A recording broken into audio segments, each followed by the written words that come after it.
Vamos buscar no Evangelho nossa libertação. Ó Brasil,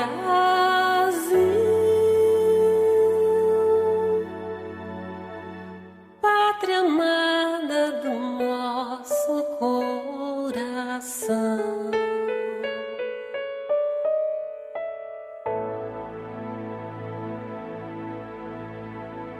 Sejam todos bem-vindos ao canal Companheiros da Luz. Campanha de divulgação do Consolador Prometido, dádiva divina da terceira revelação, materializada na obra básica e subsidiárias da codificação espírita, trazidas ao mundo pelos emissários do Senhor, que semeiam as diretrizes reveladoras de Deus, a forjar nossa evolução moral, apontando-nos rumo à nova era. Leitura e estudo do livro, Brasil, Coração do Mundo, Pátria do Evangelho. Obra ditada pelo Espírito Humberto de Campos, ao médium, Chico Xavier. Iniciemos então, a leitura deste capítulo de número 11, intitulado Os Movimentos Nativistas. A procura do ouro constituía a ansiedade incentivadora de todos os espíritos. Entretanto, desde o princípio do século, o governo espanhol havia providenciado quanto à organização do Código Mineiro para o Brasil, e desde 1608 a 1617, quando a direção da colônia se achava repartida entre as cidades de Salvador e do Rio de Janeiro, já Dom Francisco de Souza guardava o título pomposo de governador e intendente das Minas. Contudo, somente mais tarde as bandeiras audaciosas, iniciadas com a coragem paulista, rasgaram os véus espessos do cipoal da Mata Virgem, descobrindo os vastos lençóis de uma infinita riqueza. Muitos lustros decorrerão, sem que nada mais se observasse, senão os movimentos espantosos das correntes migratórias através dos sertões, procurando o ouro da terra desconhecida e encontrando, muitas vezes, nos seus caminhos a aflição, a angústia e a morte. O próprio Conselho Ultramarino, em Lisboa, expunha mais tarde à autoridade da coroa, a necessidade de se reprimirem os excessos dessas migrações incessantes, para que o próprio reino não se despovoasse. Por essa época, multiplicavam-se as emboscadas, e a sede da posse turvava todas as consciências. Cidades futurosas se levantavam ao longo das estradas desertas e ermas. Mas seus alicerces, a maior parte das vezes, se constituíam com o sangue e com a morte. Em toda a colônia, pairam ameaças de confusão e desordem. A lenda dos tesouros fabulosos guardados no coração das selvas imensas, incendiava todos os ânimos, e enfraquecia o ascendente da lei, em todos os espíritos. Os índios experimentam, amarguradamente, a atuação dessas forças contrárias à sua paz, que se concentravam à procura das riquezas da terra, e é com inauditos esforços de perseverança e de paciência, que os caridosos jesuítas juntam suas aldeias ao norte, com doçura fraterna conquistando todo o Amazonas, para a comunidade dos portugueses. A esse tempo, no extremo norte convulsiona-se o Maranhão, sob os ímpetos revolucionários de Manuel Beckmann, contra a Companhia de Comércio, que monopolizara os negócios da importação e exportação da capitania, e contra os jesuítas, cujo espírito de fraternidade se interpunha entre os colonizadores e os índios, no sentido de se manterem estes últimos, dentro da liberdade que lhes competia. Os amotinados prendem todos os elementos do governo, e organizando uma junta com elementos do clero, da nobreza e do povo, consideram extinto o monopólio, e providenciam o imediato banimento dos protetores dos indígenas.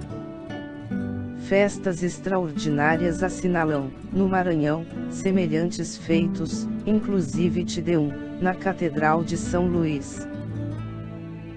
A notícia de tão singulares, quão inesperados episódios, provoca as apreensões da Corte de Lisboa, que não desconhece as pretensões da França, no tocante ao Vale do Amazonas, nem ignora o ascendente moral dos franceses sobre os elementos indígenas.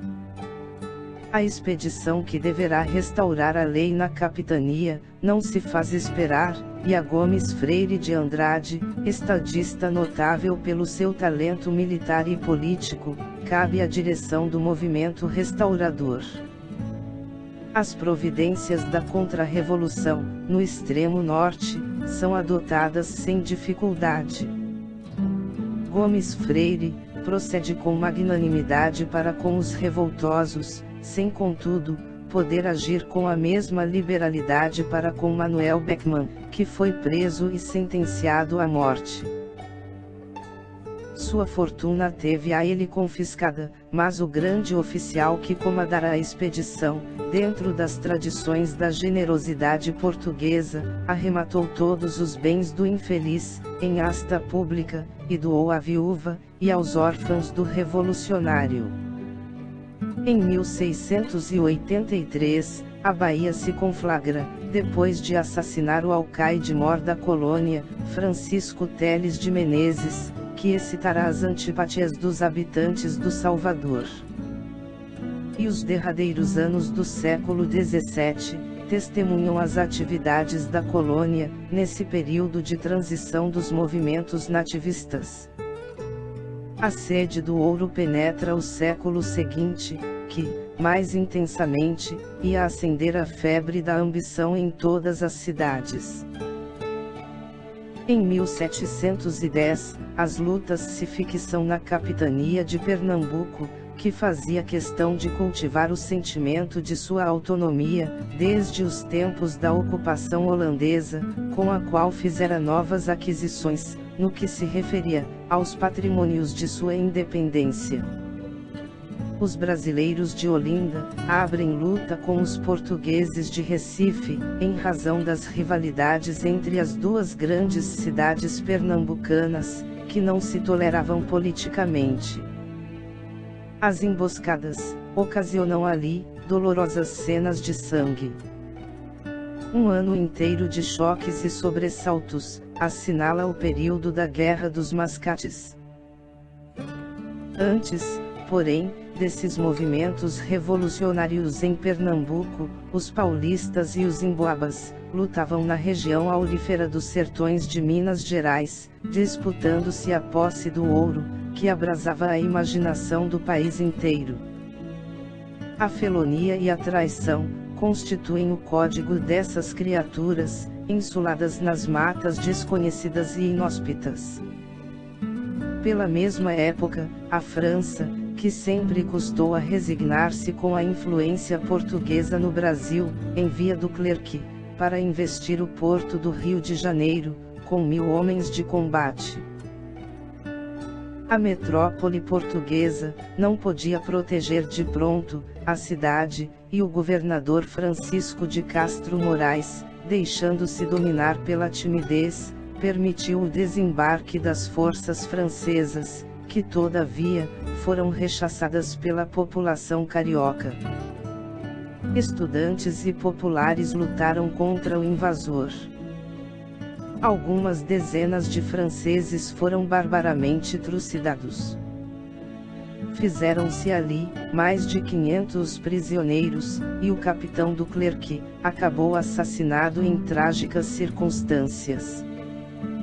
O governo do Rio não providenciou quanto ao processo dos criminosos, a fim de punir os culpados, e definir as responsabilidades pessoais, provocando com isso, a reação dos franceses, que voltaram a assediar a maior cidade brasileira.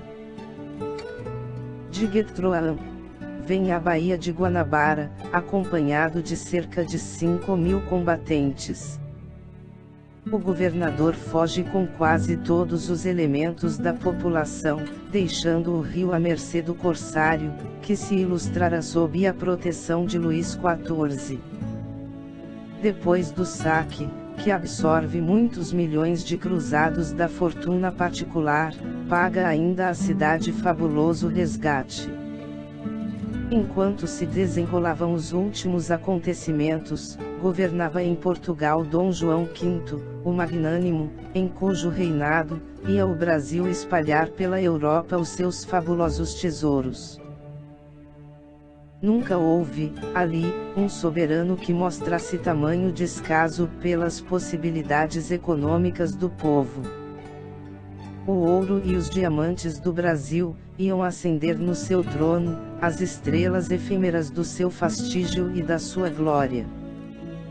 A fortuna amontoada pela ambição e pela cobiça ia ser espalhada pelas mãos insensatas do rei, imprevidente e incapaz da autoridade de um trono. Dentro do luxo assombroso de sua corte, o convento de Mafra se ergue ao preço de 120 milhões de cruzados. Mais de 200 milhões seguiriam para as arcas do Vaticano, dados pelo monarca egoísta, que desejava forçar as portas do céu, com o ouro iníquo da terra.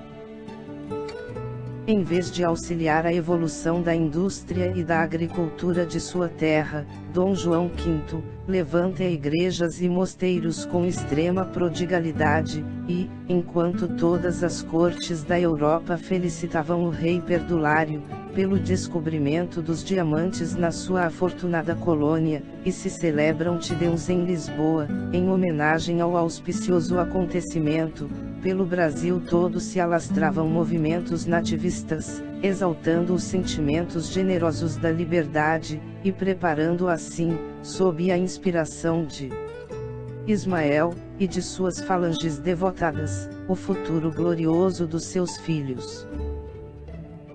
Chegamos ao final deste capítulo. Não percam o próximo de número 12, intitulado No Tempo dos Vice-Reis. Muito obrigado, boa reflexão, que Jesus abençoe a todos.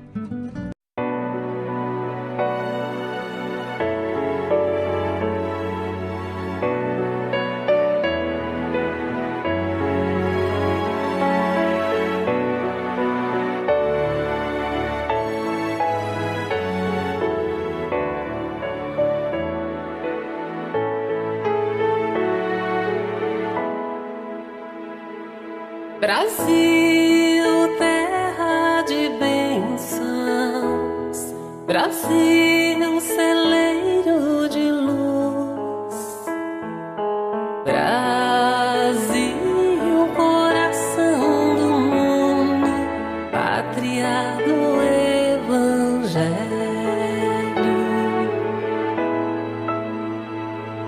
Brasil, reconstrução, Brasil, renovação, tempo novo de despertar, tempo de evangelizar.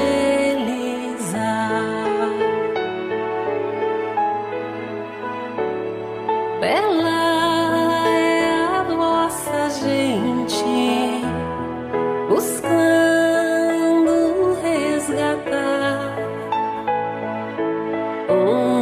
passado cheio de erros, no presente a trabalhar.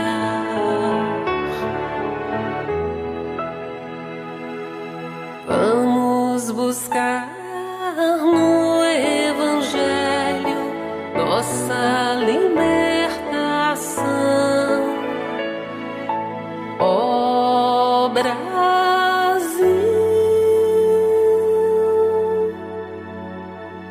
pátria amada do nosso coração.